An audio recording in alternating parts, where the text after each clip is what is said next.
السلام علیکم ورحمۃ اللہ وبرکاتہ۔ سورہ تحریم پارہ نمبر 28 کی آیات نمبر 1 تا 5 تک کا ترجمہ۔ اعوذ باللہ من الشیطان الرجیم، بسم اللہ الرحمن الرحیم۔ یا ایہا النبی، اے نبی صلی اللہ علیہ وآلہ وسلم، لما کیوں، تحرم تو حرام کرتا ہے، ماں جو چیز احل اللہ حلال کی اللہ تعالیٰ نے لکا تیرے لیے، تب تک تو چاہتا ہے مرضات رضا خوشی ازواجی کا اپنی بیویوں کی، واللہ غفور الرحیم، قد بے شک فرض اللہ مقرر کر دیا اللہ تعالیٰ نے لکم تمہارے لیے، تحلہ کفارہ ایمانکم تمہاری قسموں کا، واللہ مولاکم اور اللہ تمہارا مالک ہے، وَهُوَ العلیم الحکیم اور وہ سب کچھ جاننے والا اور کمال حکمت والا ہے۔ وائز اور جب اسرا چھپ کر کی نبی نے کوئی بات، الا طرف بعضی، اسرا چھپ کر کی نبی علیہ السلام نے الا طرف بعض ازواجی ہی اپنی ایک بیوی کو، حدیثاً بات، فلما پس جب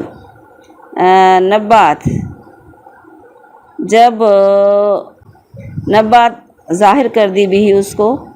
اظہر اللہ علیہ اور ظاہر کر دیا اللہ نے اس پر،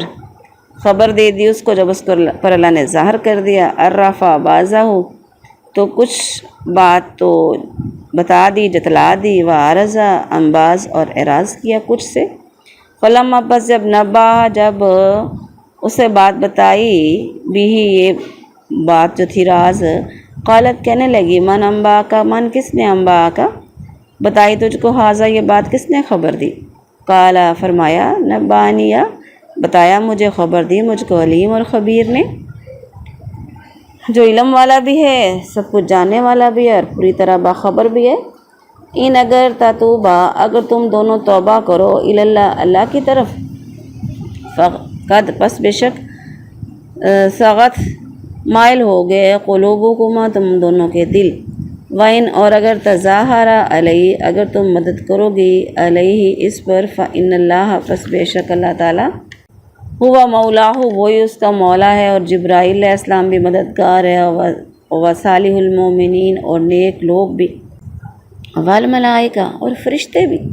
بعد ذالک اس کے بعد، ظہیر مددگار ہیں، اسا رب قریب ہے اس کا رب، ان اگر طلقکن اگر وہ تمہیں طلاق دے دے، ان کے یبدلہ کہ وہ بدلے میں دے دے اس کو، ازواجن بیویاں، خیرن بہتر، منکنہ تم سے، مسلماتن جو اسلام والیاں ہوں گی، مؤمناتن اور ایمان والیاں، قانتاتن اطاعت کرنے والیاں، تائباتن توبہ کرنے والیاں، عابداتن عبادت کرنے والیاں، سائحاتن روزہ رکھنے والیاں، سیباتن شوہر دیدہ، وابکارن اور کنواریاں۔ با محاورہ ترجمہ۔ اے نبی تو کیوں حرام کرتا ہے جو اللہ نے تیرے لیے حلال کیا ہے، تو اپنی بیویوں کی خوشی چاہتا ہے، اور اللہ بہت بخشنے والا نہایت رحم والا ہے۔ بے شک اللہ نے تمہارے لیے تمہاری قسموں کا کفارہ مقرر کر دیا ہے، اور اللہ تمہارا مالک ہے، اور وہی سب کچھ جاننے والا کمال حکمت والا ہے۔ اور جب نبی نے اپنی کسی بیوی سے پوشیدہ طور پر کوئی بات کہی، پھر جب اس کی بیوی نے اس بات کی خبر دے دی اور اللہ نے اس نبی کو اس کی اطلاع کر دی، تو اس نبی نے اس بیوی کو اس میں سے کچھ بات جتلائی اور کچھ سے اعراض کیا۔ پھر جب اس نبی نے اسے یہ راز فاش کرنے کی بات بتائی تو اس نے کہا، تجھے کس نے بتایا؟ کیا مجھے اس نے بتایا؟ کہا آگے سے، مجھے اس نے بتایا جو سب کچھ جاننے والا ہر چیز سے باخبر ہے۔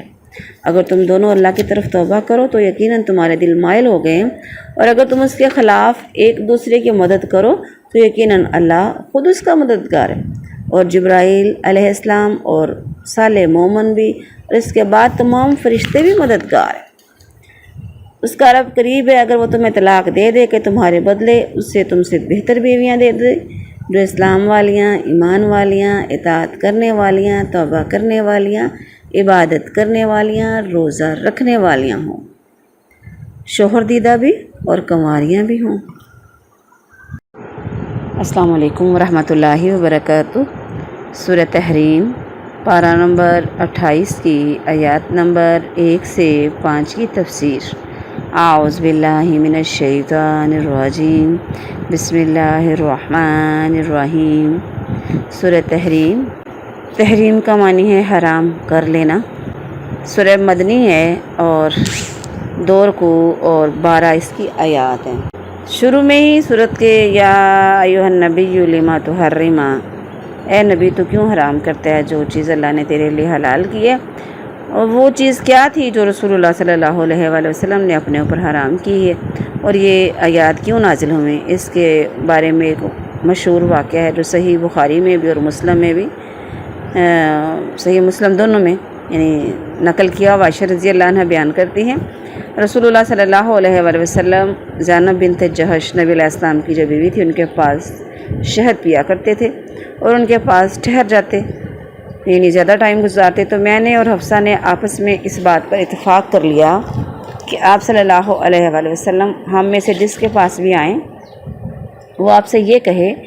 کہ آپ نے مغافیر کھائی ہے، کیونکہ مجھے آپ سے مغافیر کی بو آ رہی ہے۔ جب آپ صلی اللہ علیہ وآلہ وسلم کے آنے پر یہ بات کہی گئی تو آپ علیہ السلام نے فرمایا، نہیں، لیکن میں زینب بنت جہش کے پاس شہد پیا کرتا تھا، دوبارہ کبھی نہیں پیوں گا، اور میں نے اس بات کی قسم کھا لی ہے، تم یہ بات کسی کو نہ بتانا۔ تو یہ بات جو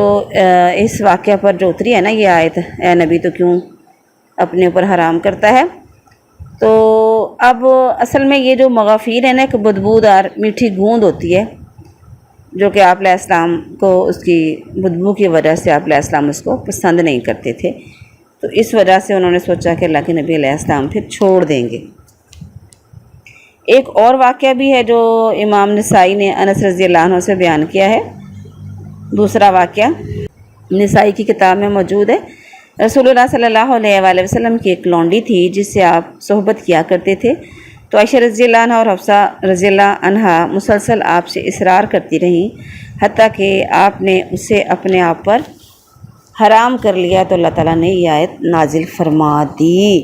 یہ کون تھی؟ تفسیر اس کی میں آتا ہے کہ لونڈی ماریہ قبطیہ تھی، جو آپ صلی اللہ علیہ وآلہ وسلم کے بیٹے ابراہیم کی ماں تھی، یعنی کہ جو ایک بیٹا الگ نبی علیہ السلام کا خدیجہ رضی اللہ عنہ کے علاوہ جو پیدا ہوا تھا، باقی ساری اولاد تو اما خدیجہ کے بدن سے پیدا ہوئی تھی سوائے ابراہیم کے، تو یہ ماریہ قبطیہ لونڈی سے، یعنی کہ قبطیہ تھی، مصر سے آئی ہوئی تھی، ان کے بدن سے پیدا ہوئے تھے۔ تو اس میں قد فرض اللہ لکم تحلۃ ایمانکم، نبی صلی اللہ علیہ وآلہ وسلم نے حفصہ سے کہا کہ تم کسی کو نہ بتانا کہ یہ ابراہیم مجھ پر حرام ہے۔ انہوں نے کہا، کیا آپ وہ چیز حرام کر رہے ہیں جو اللہ نے آپ کے لیے حلال کی ہے؟ آپ علیہ السلام نے فرمایا، اللہ کی قسم میں اس سے قریب نہیں جاؤں گا۔ تو آپ اس سے قریب نہیں گئے حتیٰ کہ اس یعنی حفصہ رضی اللہ عنہ نے یہ بات عائشہ رضی اللہ عنہ کو بتا دی، تو اللہ تعالیٰ نے یہ آیت نازل فرما دی کہ بے شک اللہ نے تمہارے لیے تمہاری قسموں کا کفارہ مقرر کیا ہے، یعنی اپنی قسم کا کفارہ ادا کرو، اور اگر آپ نے شہد پینے سے خود کو شہد پینا حرام کر لیا ہے تو اس کے لیے بھی قسم توڑ دو اور اپنا کفارہ ادا کرو قسم کا، یا پھر اگر ماریہ قبطیہ کا معاملہ تھا تو اس میں بھی اپنی قسم کا کفارہ ادا کرو۔ تو اس سے یہ بھی پتہ چلتا ہے کہ کچھ لوگ جو صوفی حضرات ہوتے ہیں خود ہی اپنے چلے اور وظیفوں کی وجہ سے کچھ چیزیں کھانے اپنے اوپر منع کر لیتے ہیں، اپنے اوپر روک لیتے ہیں کھانے والی، مثلاً گوشت، مچھلی، انڈا، دودھ، گھی، شہد وغیرہ نہیں کھاتے، یہ عمل اللہ کو پسند نہیں ہے۔ تو اس میں تب تک مرضات ازواجی کا، اس میں نبی صلی اللہ علیہ وآلہ وسلم اور اس کی امت کو تعلیم دی گئی ہے کہ بیویوں کو خوش رکھنا اچھی بات ہے، مگر اس وقت تک جب تک وہ اللہ تعالیٰ کے احکام میں رہ کر خوش ہوں۔ رب تعالیٰ کو ناراض کر کے انہیں راضی کرنا ناپسندیدہ ہے، لیکن ساتھ ہی اللہ نے واللہ غفور الرحیم، کے ساتھ بتا دیا کہ اللہ نے مغفرت اور رحمت کی خوشخبری دے دی۔ قد فرض اللہ لکم تحلۃ ایمانکم، مطلب یہ کہ قسم کا کفارہ جس کے ادا کرنے کے بعد وہ چیز حلال ہو جائے گی جو قسم کھا کر حرام کی تھی۔ آگے ہے آیت نمبر 3، وَإِذَا أَسَرَّ النَّبِيُّ إِلَىٰ بَعْضِ أَزْوَاجِهِ حَدِيثًا، اس بیوی سے مراد حفصہ رضی اللہ عنہ ہے، جیسے ہم نے پیچھے پڑھا نا کہ آپ نے ان سے کہا تھا کہ یہ بات کسی کو نہ بتانا، تو بس فلما نبأت بھی، یعنی پھر جب حفصہ رضی اللہ عنہ نے وہ بات جس کے راز رکھنے کی انہیں رسول اللہ صلی اللہ علیہ وآلہ وسلم نے تاکید فرمائی تھی، عائشہ رضی اللہ عنہ کو بتا دی اور اللہ تعالیٰ نے نبی صلی اللہ علیہ وسلم کو اس بات کی اطلاع دے دی، تو آپ علیہ السلام نے حفصہ کو رضی اللہ عنہ کو اس میں سے کچھ بات تو جتلائی کہ تم نے یہ بات آگے بتا دی، اور کچھ بات سے اعراض کیا۔ آپ نے انہیں یہ جتلایا، کیا جتلایا کیا نہیں جتلایا اس بارے میں اللہ تعالیٰ نے تفصیل تو نہیں بتائی، لیکن بہرحال یہ واقعہ جو ہے احادیث میں بھی موجود ہے۔ قالت ما نبأک ھذا، حفصہ رضی اللہ عنہ نے خیال کیا کہ آپ کو یہ بات عائشہ رضی اللہ عنہ نے بتائی ہوگی، اس لیے پوچھ لیا کہ یہ بات آپ کو کس نے بتائی ہے؟ آپ علیہ السلام نے فرمایا جو اس نے بتائی، جو سب کچھ جاننے والا ہے، ہر چیز سے باخبر ہے۔ ان تتوبا الی اللہ، اس آیت میں عائشہ رضی اللہ عنہ حفصہ رضی اللہ عنہ سے خطاب کیا گیا ہے کہ اللہ کی طرف توبہ کرو، دونوں اللہ کی طرف توبہ کرو، اللہ سے معافی مانگو۔ فقط صغت قلوبکما، یعنی آپ نے جو اس میں ہے نا واقعہ پیچھے ہم نے پڑھا کہ ویسے تو اس کا مطلب ہے کہ ایک طرف جھک جانا، مائل ہو جانا۔ اس سے پہلے رسول اللہ صلی اللہ علیہ وآلہ وسلم کی ان دو بیویوں کا ذکر تھا جس کی وجہ سے آپ صلی اللہ علیہ وسلم نے شہد اور ماریہ رضی اللہ عنہ سے اجتناب کی قسم کھائی تھی۔ اب یہاں پہ انہیں مخاطب کر کے توبہ کرنے کی تلقین کی جا رہی ہے کہ تم دونوں نے اللہ کی طرف توبہ کرنی ہے، تمہارے لیے یہ بہتر ہے۔ پھر اللہ نے اس میں یہ بھی بتایا کہ تمہارے دل جو ہیں درست بات سے دوسری طرف مائل ہو گئے، تو ساتھ ہی اللہ تعالیٰ نے اپنے نبی کے بارے میں بتایا وَإِن تَظَاهَرَ عَلَيْهِ، یعنی اگر تم ایک دوسرے کی مدد کرو گے میرے نبی کے خلاف، تم میرے نبی کا فَإِنَّ اللَّهَ هُوَ مَوْلَا، اللہ اس کا مولا ہے، مالک ہے، دوست ہے، ساتھی ہے، یعنی اللہ اس کا ساتھ دے گا، اللہ اس کی پشت پر ہے، مددگار ہے، اس کے علاوہ فرشتے ہیں، نیک لوگ ہیں، سارے اس کے مددگار ہیں۔ آیت نمبر 5، عسیٰ ربہ ان طلقکن، اس آیت میں عائشہ رضی اللہ عنہ اور حفصہ رضی اللہ عنہ کے ساتھ دوسری بیویوں کو بھی شامل کر لیا گیا ہے، کیونکہ بعض